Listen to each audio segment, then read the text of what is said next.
No por más repetidas, las expresiones jurídicas son siempre comprendidas. Con José Muelas, decano del Colegio de Abogados de Cartagena, nos acercamos al término imputado.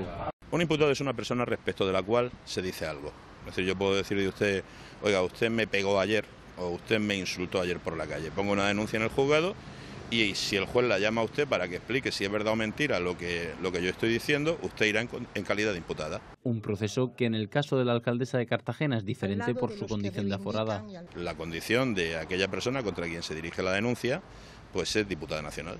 Y por tanto, si alguien la puede llamar a prestar declaración, es el Tribunal Supremo.